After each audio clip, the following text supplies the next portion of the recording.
Welcome to the Sun River Anglers Fly Tying Corner for this month. I'm going to tie an EZ Foam Beetle. This is a pattern I use quite a bit here in Central Oregon, with a predominance of pine tree forest, lodgepole, ponderosa. We have an awful lot of terrestrials throughout our area, and so during the midsummer, a foam beetle or ants or hoppers or other things are very, very important in our fisheries. I use this a lot on both lakes and in rivers, and it's an excellent pattern.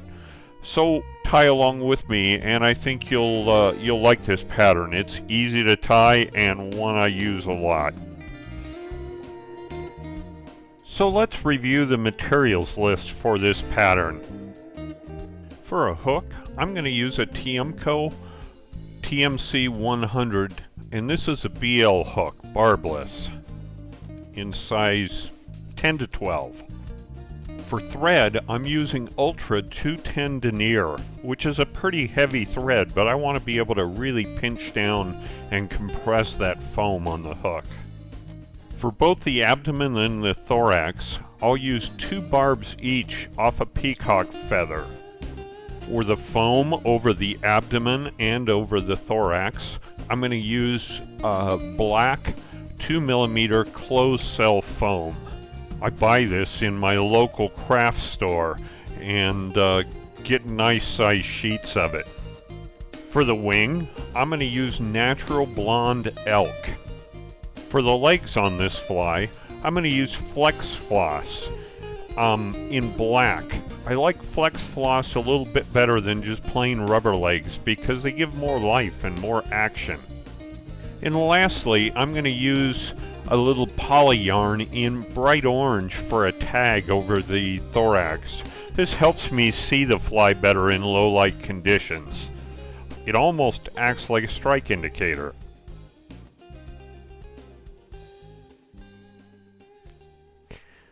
So let's go ahead and get started tying this fly. I'm going to tie on my thread at the halfway point of the hook and go ahead and tie back to the tail set position.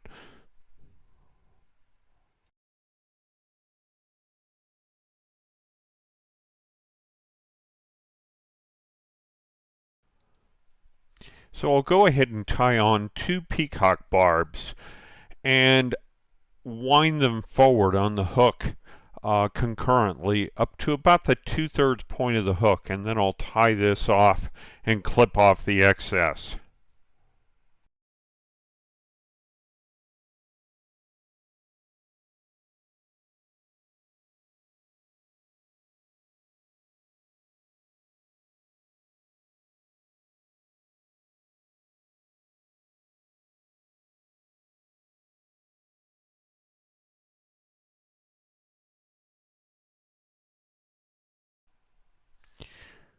From here, I'm going to take and cut a piece of foam that's about a 1/4 inch wide. I'll cut several inches so I have plenty to work with. And I'm going to go ahead and trim the butt end just to more or less cut the corners off and make this look a little bit rounded like the natural insect.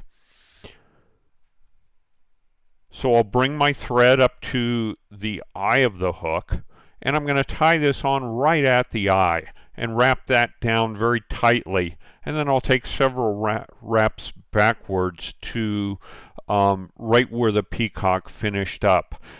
This foam is just going to lay over the top of the body or over the top of the peacock and give that silhouette of a beetle, and then it also helps float this fly. So I'll take and clip a bunch of elk hair, and I need to clean that get all the guard hairs and short fluffy stuff out of the clump of hair, and I'll stack it, and I'll tie this on just about the length of the foam or a little bit less than that, right at the eye, and then I'm going to tie that back into the front of the foam and cover up those butts and clip off the excess. So next I'll take 2 more peacock barbs and I'll tie these in right at the head, and then I'm going to wind that back along the hook shank back to the wing and tie those off and clip off the excess.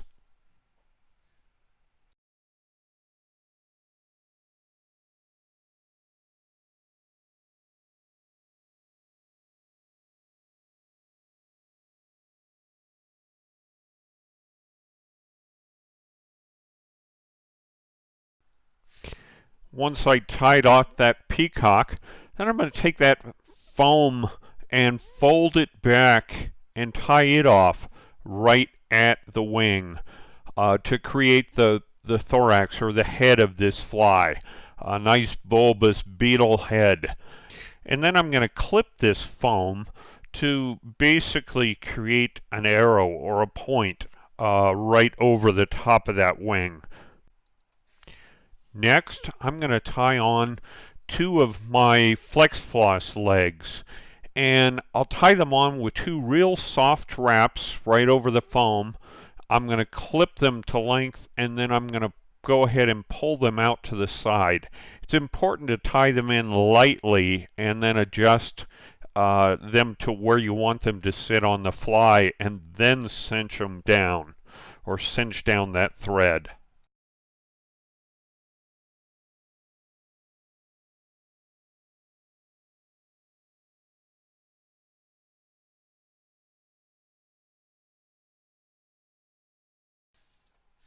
The final step on this pattern is I'm going to tie in the tag or the orange poly yarn, and I'll tie this on just a very short tuft right over the top of where I tied in those legs and clip off the excess, and then lastly I'll whip finish and finish up this pattern.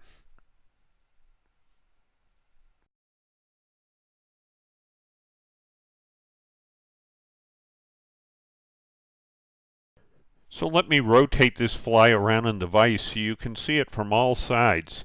You can see the underside of this fly really creates a nice buggy beetle-like look, and that's why trout go crazy on this pattern midsummer on a lot of our Central Oregon rivers and lakes.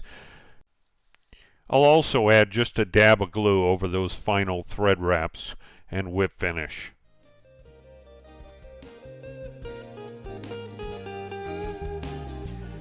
So that has been your Sunriver Anglers Fly Tying Corner for this month. Give the EZ Foam Beetle a try. I think you really like it in these hot summer days. Being cast against grassy banks, those rainbows will come up and smack it. Please visit our website at sunriveranglers.org or on Facebook at facebook.com/sunriveranglers. Thanks for watching.